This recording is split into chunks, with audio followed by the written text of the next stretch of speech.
सबको जय यीशु।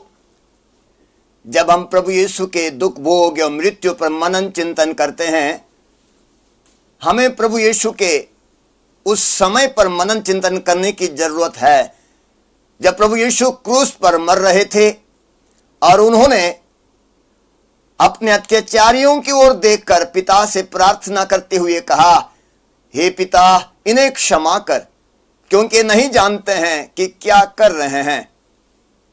यह उद्गार प्रभु यीशु के हृदय से उमड़ता है। कारण इतना ही है कि उनके अंदर प्रेम उमड़ रहा था। शायद उस क्षण जब प्रभु यीशु ने उन जल्लादों को देखा, उन अत्याचारियों को देखा, उनके अंदर का प्रेम का गड़ा फूट पड़ा। उन्हें अत्याचारियों की दृष्टि से नहीं देखा, उन्हें अत्याचारी नहीं समझा, बल्कि उन्हें देखकर उन्हें समझा कि वे नादान हैं। यदि वे जानते कि वे क्या कर रहे हैं, शायद वो ऐसा नहीं करते। इसलिए प्रभु यीशु कहते हैं, पिता, उन्हें क्षमा कर, क्योंकि वे नहीं जानते हैं कि क्या कर रहे हैं। प्रभु यीशु के अंदर कितनी बड़ी क्षमा की भावना, कितना बड़ा प्रेम उन अत्याचारियों के प्रति, जिन्होंने उसे कोड़ों से मारा, उनके चेहरे पर थूका, उनको निर्वस्त्र किया, उनका अपमान किया और इस क्षण क्रूस के नीचे खड़े होकर उनको उपहास कर रहे हैं। प्रभु यीशु उनको दया से देखते हैं। मत्ती के सुसमाचार अध्याय 12 में वचन 18 में हम पढ़ते हैं, प्रभु यीशु के प्रति परमेश्वर का वचन है, स्वर्ग से सुनाई दिया था, आकाश की ओर से सुनाई दिया था, यह मेरा परम प्रिय है, मैं इस पर अति प्रसन्न हूं, मैं इसे अपना आत्मा प्रदान करूंगा और यह गैर यहूदियों में सच्चे धर्म का प्रचार करेगा। यह न तो विवाद करेगा और न चिल्लाएगा और न बाजारों में कोई इसकी आवाज सुनेगा। यह न तो कुचला हुआ सरकंडा ही तोड़ेगा और न दुहाती हुई बत्ती ही बुझाएगा, जब तक वह सच्चे धर्म को विजय तक ना ले जाए। यहां पर धर्म पर बताया गया है प्रभु यीशु के बारे में कि वो जब तक सच्चे धर्म को विजय तक ना ले जाए, तब तक वो कोई उससे बड़ा कार्य नहीं करेगा। प्रभु यीशु ने उस धर्म को, सच्चे धर्म को कब विजय तक लिया? जब उसने यह कहा, हे पिता, इन्हें क्षमा कर, क्योंकि नहीं जानते हैं कि क्या कर रहे हैं। वही क्षण उसने धर्म को विजय तक लिया। यहां पर इस आज के ईसाई धर्म, मसीह धर्म के बारे में बातें नहीं होती हैं। ये आज के हमारे देश के ये धर्मी लोग जो विचार करते हैं, जो बातें करते हैं, उस धर्म के बारे में है जो असली मानव धर्म है, जिसकी स्थापना प्रभु यीशु ने करनी चाहिए संसार में। और प्रभु यीशु के उस जीवन से हमें पता लगता है कि सच्चा धर्म वही है जहां पर क्षमा की भावना है, जहां प्रेम की कोई सीमा नहीं है। मत्ती के सुसमाचार में हम पढ़ते हैं अध्याय 5 में प्रभु यीशु ने कहा, तुम लोगों ने सुना है कि कहा गया है, अपने पड़ोसी से प्रेम करो और अपने बैरी से बैर, परंतु मैं तुमसे कहता हूं, अपने शत्रुओं से प्रेम करो और जो तुम पर अत्याचार करते हैं उनके लिए प्रार्थना करो। प्रभु यीशु का कहना, शत्रुओं से प्रेम करो और जो तुम पर अत्याचार करते हैं उनके लिए प्रार्थना करो। जो शिक्षा प्रभु यीशु अपने शिष्यों को देते हैं, उसके अनुसार वो आचरण भी करते हैं। और यही हम देखते हैं जब प्रभु यीशु क्रूस पर मर रहे हैं। प्रभु यीशु ने कहा है, लूकस के सुसमाचार अध्याय 6 वचन 37 में हम पढ़ते हैं, क्षमा करो और तुम्हें क्षमा मिलेगी। क्षमा करो और तुम्हें क्षमा मिलेगी, अर्थात क्षमा करने पर तुम्हें क्षमा मिलेगी। प्रभु ने क्षमा किया और उसने हमें क्षमा करना सिखाया और वो हमें क्षमा करने को बता रहे हैं। क्षमा करने से रिश्ते जुड़ जाते हैं, क्षमा करने से संबंध बनता है, क्षमा करने से प्रेम बढ़ता है, क्षमा करने से एकता आ जाती है। यदि एक दूसरे के प्रति क्षमा नहीं होती, शायद ही आज यह समाज या संसार टिक सकता। क्षमा से ही जीवन बनता है, क्षमा से ही शांति आती है। मत्ती के सुसमाचार अध्याय 5 में वचन 23 और 24 में हम पढ़ते हैं, जब तुम वेदी पर अपनी भेंट चढ़ा रहे हो और तुम्हें वहां याद आए कि मेरे भाई को मुझसे कोई शिकायत है, तो अपनी भेंट वहीं वेदी के सामने छोड़कर पहले अपने भाई से मेल करने जाओ, तब आकर अपने भेंट चढ़ाओ। प्रभु कहते हैं मेल करने के लिए, मेल करना अर्थात रिश्ता जोड़ना। जब हमें पता है कि किसी ने मेरे प्रति कुछ अन्याय किया है, या जब मुझे पता है कि मैंने किसी को चोट पहुंचाई है, मैंने किसी के प्रति अधर्म किया है, तो प्रभु कहता है कि मुझे जाकर उससे मेल करने की जरूरत है। मत्ती के सुसमाचार अध्याय 5 वचन 38 से 41 तक हम पढ़ते हैं, तुम लोगों ने सुना है कि कहा गया है, आंख के बदले आंख और दांत के बदले दांत, परंतु मैं तुमसे कहता हूं, दुष्ट का सामना नहीं करो। यदि कोई तुम्हारे दाहिने गाल पर थप्पड़ मारे तो दूसरा भी उसके सामने कर दो। जो मुकदमा लड़कर तुम्हारा कुर्ता लेना चाहता है, उसे अपनी चादर भी ले लेने दो। और यदि कोई तुम्हें आधा कोस बेगार में ले जाए तो उसके साथ कोस भर चले जाओ। इसके द्वारा प्रभु यीशु क्या कहता है? वो इतना ही कहता है कि हम किसी से रिश्ता ना तोड़ें, हम किसी से संबंध ना तोड़ें, हम किसी को अपने से दूर ना रखें। प्रभु यीशु ने यही किया। जब वो क्रूस पर मर रहे थे, जब उन्होंने कहा, हे पिता इन्हें क्षमा कर क्योंकि नहीं जानते हैं, उन्होंने सबसे रिश्ता जोड़ा, अपने अत्याचारियों से भी अपना संबंध जोड़ा। इसलिए हम प्रभु के भक्तों के लिए, मसीहों के लिए क्रूस का चिन्ह बहुत मान्य रखता है। उसमें 2 लकड़ियां हैं। जो सीधी लकड़ी है वो हमें यह बताती है कि हमारा रिश्ता परमेश्वर से होना चाहिए।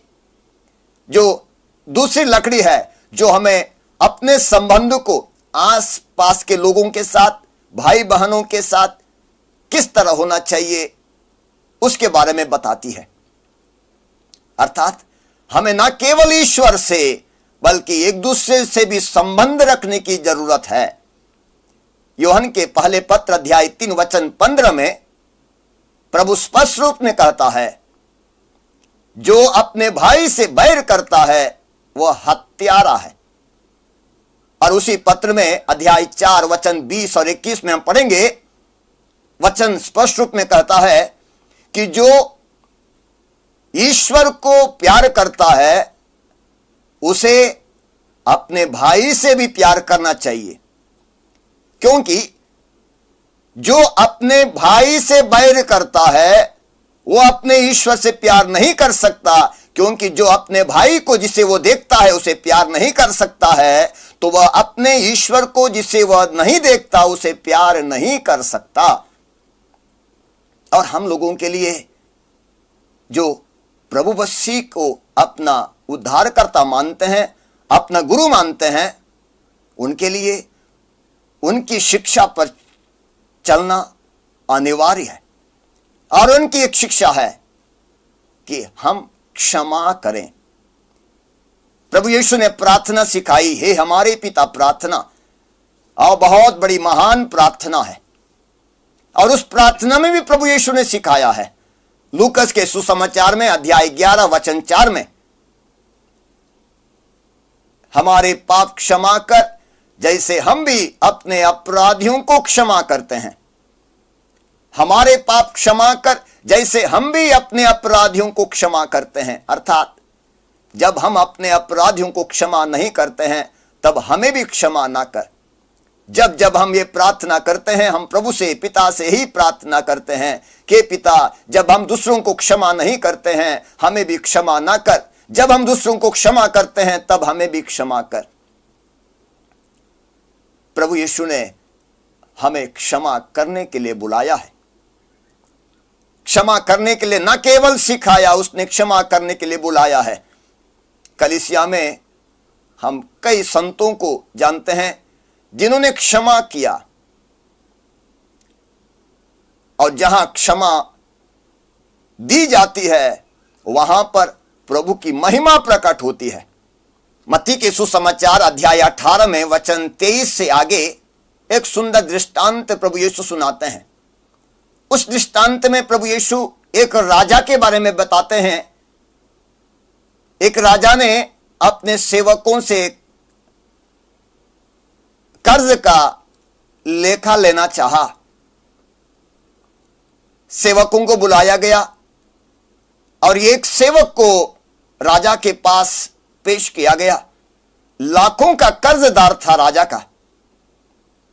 जब राजा को पता चला, राजा ने आदेश दिया उसे, उसकी पत्नी, उसके बच्चों और उसकी सारी जायदाद को बेच दिया जाए और ऋण अदा किया जाए। इस पर उस कर्जदार ने, उस सेवक ने राजा के पांव पर गिरकर अनुनय विनय किया, गिड़गिड़ाया, और उस राजा ने उस सेवक पर दया की और उसे माफ कर दिया। लिखा हुआ है कि सेवक ने अपने मालिक से, राजा से और समय मांगा। राजा ने ना उसे समय दिया बल्कि उसे माफ कर दिया हमेशा के लिए। और वो सेवक राजमहल से निकलकर बाहर जा रहा था और रास्ते पर वह अपने सह सेवक से मिलता है जो उसका 100 रुपए का कर्जदार था। जब इस सेवक ने अपने सह सेवक को देखा, वचन में लिखा है स्पष्ट रूप में, प्रभु यीशु स्पष्ट कहता है कि उसने अपने सह सेवक का गला घोंटकर अपना कर्ज चुका देने को कहा। और उस सह सेवक ने गिड़गिड़ाया, उसे अनुनय विनय किया, तब भी इस सेवक ने उसे नहीं छोड़ा। जब राजा को पता चला कि इस सेवक ने अपने सह सेवक के साथ ऐसा किया है और साथ ही साथ उसे जल्लादों के हवाले कर दिया है, राजा क्रुद्ध हो जाता है और अपने सेवक को उसी तरह का कठोर दंड देता है। और वो कहता है, जब तक कौड़ी कौड़ी ना चुका दोगे तब तक तुम बंदी गृह में बंद रहोगे। प्रभु यीशु ने भी यही कहा है। मत्ती के सुसमाचार अध्याय 18 वचन 35 में हम पढ़ते हैं, यदि तुम में हर एक अपने भाई को पूरे हृदय से क्षमा नहीं करेगा तो मेरा स्वर्गिक पिता भी तुम्हारे साथ ऐसा ही करेगा। प्रभु यीशु हमें पूरे हृदय से क्षमा करने को पुकारता है, पूरे हृदय से क्षमा करने को बुलाता है। क्या यह आज के इस युग में संभव है? यदि स्वयं प्रभु यीशु ने अपने अत्याचारियों को क्षमा किया, शायद हमें भी संभव है। यदि सिस्टर रानी मरिया की बहन ने अपनी बहन रानी मरिया की हत्या करने वाले को क्षमा किया तो शायद हमें भी यह संभव है। यदि ग्राहम स्टेन्स की पत्नी ने उस दारा सिंह को क्षमा किया तो शायद हमें भी यह करना संभव है। क्षमा करना ईश्वरीय गुण ही नहीं है, वो मनुष्य का गुण है। क्षमा करना मानव का गुण है और प्रभु यीशु के अंदर वो मानव गुण उमड़ पड़ता है, फूट पड़ता है। मत्ती के सुसमाचार अध्याय 6 वचन 14 और 15 में हम पढ़ते हैं, यदि तुम दूसरों के अपराध क्षमा करोगे तो तुम्हारा स्वर्गिक पिता भी तुम्हें क्षमा करेगा। यदि तुम दूसरों के अपराध क्षमा करोगे तो स्वर्गिक पिता भी तुम्हारे अपराध क्षमा करेगा। क्षमा पाने के लिए क्षमा करने की जरूरत है। प्रवक्ता ग्रंथ अध्याय 28 वचन 1 में ईश्वर बदला लेने वाले को दंड देगा। ईश्वर बदला लेने वाले को दंड देगा। ईश्वर चाहता है कि हम क्षमा करें, हम प्रेम करें। जब इंसान क्षमा करता है तभी इस संसार में धर्म की स्थापना होती है। जो क्षमा नहीं करता वो मानव नहीं हो सकता, जो दानव है। क्योंकि क्षमा करना मानव का गुण है, न केवल ईश्वर का गुण। इसलिए प्रभु यीशु इस संसार में मनुष्य बनकर आए और उन्होंने मनुष्य के रूप में क्षमा करके दिखाया। क्षमा करके हमें शिक्षा दी कि हम भी उनके समान क्षमा करें। यूहन्ना के पहले पत्र अध्याय 4 वचन 17 में हम पढ़ते हैं, मसीह के अनुरूप आचरण करते हैं तो हमारा प्रेम पूर्णता प्राप्त कर चुका है। यदि हम मसीह के अनुरूप आचरण करते हैं तो हमारा प्रेम पूर्णता प्राप्त कर चुका है। यदि हम मसीह के अनुसार आचरण करते हैं, मसीह की शिक्षा का अनुसरण करते हैं, वचन कहता है कि हम प्रेम की परिपूर्णता प्राप्त कर सकेंगे। जहां क्षमा नहीं है वहां पर प्रेम हो ही नहीं सकता। मार्कुस के सुसमाचार अध्याय 11 वचन 25 में हम पढ़ते हैं, प्रभु यीशु कहता है, जब तुम प्रार्थना के लिए खड़े हो और वहां तुम्हें किसी से कोई शिकायत हो तो पहले उन्हें क्षमा करो। जब तुम प्रार्थना के लिए खड़े हो और तुम्हें किसी से कोई शिकायत हो तो क्षमा करो, जिससे तुम्हारा स्वर्गिक पिता भी तुम्हारे अपराध क्षमा कर दे। प्रार्थना करना काफी नहीं है। प्रभु प्रार्थना के साथ क्षमा करने को हमें बुलाता है। जो क्षमा नहीं करता वो प्रभु का नहीं हो सकता, उसका शिष्य नहीं हो सकता, उसका भक्त नहीं हो सकता। और प्रभु ने इस संसार में सभी मनुष्यों को क्षमा के लिए बुलाया है, क्योंकि क्षमा से ही प्रेम बढ़ता है, क्षमा से ही रिश्ता बनता है। क्षमा के कारण ही यह दुनिया आगे बढ़ सकती है। आइए हम आज के दिन निर्णय लें कि हम क्षमा करेंगे, क्षमा करेंगे और रिश्ता बनाएंगे, रिश्ता जोड़ेंगे, संबंध जोड़ेंगे। हम रिश्ता टूटने नहीं देंगे, संबंध टूटने नहीं देंगे। आइए अपनी आंखें बंद करें, हम प्रार्थना करें। हे प्रेमी पिता परमेश्वर, तूने अपने पुत्र यीशु को इस संसार में भेजा, उसे मरने दिया। हे प्रेमी पिता, तेरे पुत्र यीशु ने हमें क्षमा करना सिखाया है। हे प्रभु यीशु, जिन लोगों ने तुझ पर अत्याचार किया, तुझे चोट पहुंचाई, दुख दिया, तेरे साथ अन्याय किया, तूने उन्हें क्षमा किया प्रभु। और तू आज के दिन हमसे भी यही कहता है कि हम भी क्षमा करें। हे प्रेमी प्रभु, हमें सामर्थ्य दे, हमें शक्ति दे, ताकि हम भी क्षमा कर सकें। जिन्होंने हमें चोट पहुंचाई है, जिन्होंने हमें दुख दिया है, जिन्होंने हमारे साथ अन्याय किया है, अधर्म किया है, हम उन्हें क्षमा कर सकें।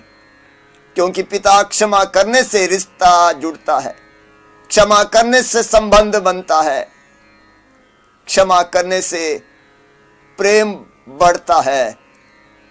हे प्रेमी प्रभु, यही कृपा के लिए माध्यम बनता है।